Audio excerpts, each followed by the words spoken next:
Je me souviens d'une formule de Taylor qui permet de déterminer les développements limités des fonctions usuelles. Taylor-Young. Exactement, Taylor-Young. Elle dit, par exemple, pour une fonction C infini, que l'on peut écrire pour tout x, f de x égale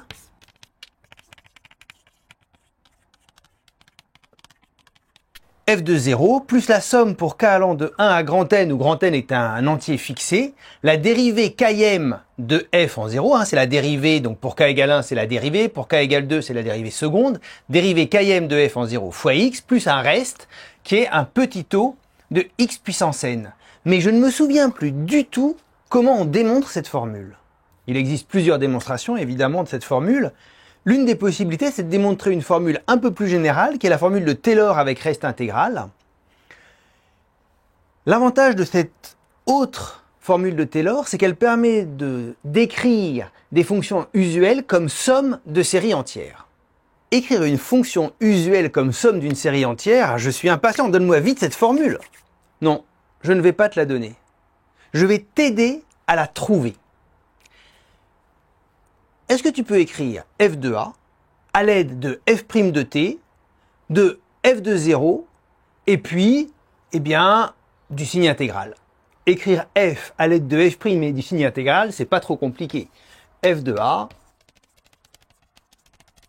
c'est égal à f de 0 plus l'intégrale de 0 à a de f' de t dt. Mais après, Ok, maintenant une intégration par partie. une intégration par partie. Bon, ça je peux faire. Je vais intégrer 1 et dériver f'.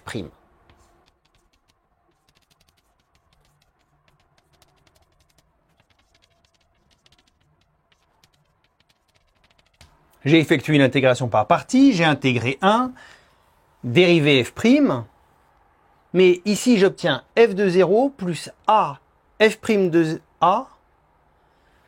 Ça ressemble pas tellement à la formule de Taylor, j'aimerais avoir du f' au point 0. Très bien, mais choisis une autre primitive de 1. Plutôt que t, choisis une primitive qui s'annule en a. Ah, une autre primitive de 1. Oui, je pourrais prendre, au lieu de prendre comme primitive de 1 t, prendre t-a. Alors là, ça change tout. Parce que t-a vaut 0 lorsque t vaut a, et vaut moins a lorsque t vaut 0. Donc ça me donne plus a f' de 0 moins... Ah oui, c'est pas mal, et après? Une nouvelle intégration par partie. Une nouvelle intégration par partie. Allons-y.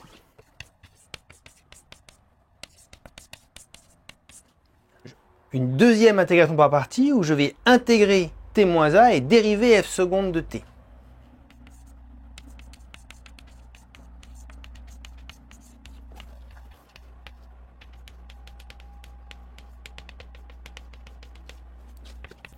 Ce qui me donne f0 plus f' de a plus f' de 0 fois a.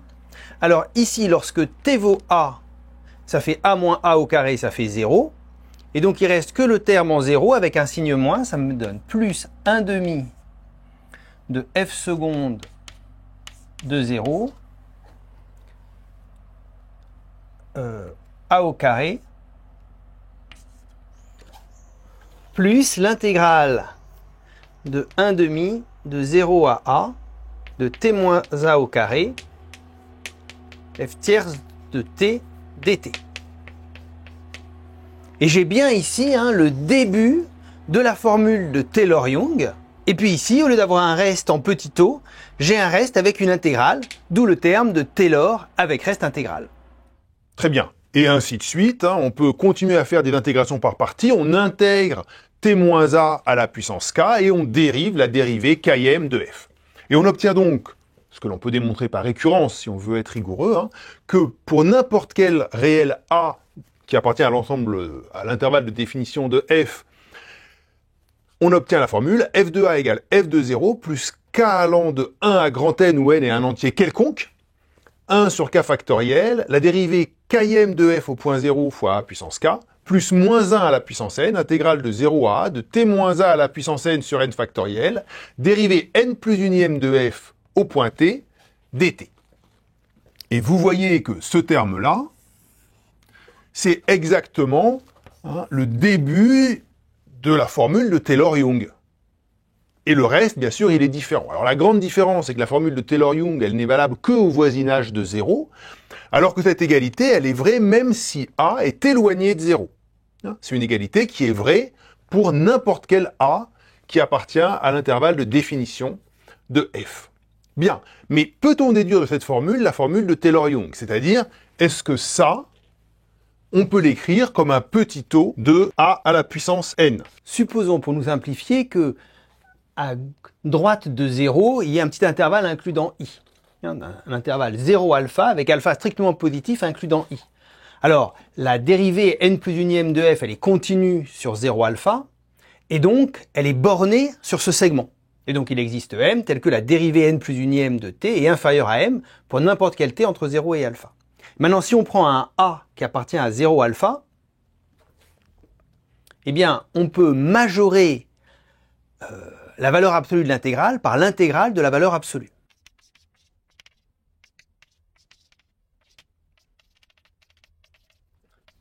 Et puis, on peut majorer la dérivée n plus unième par m, et t moins a à la puissance n, c'est égal à a moins t à la puissance n. Mais maintenant, a moins t à la puissance n, évidemment, ça s'intègre. Cette intégrale-là, on peut la calculer.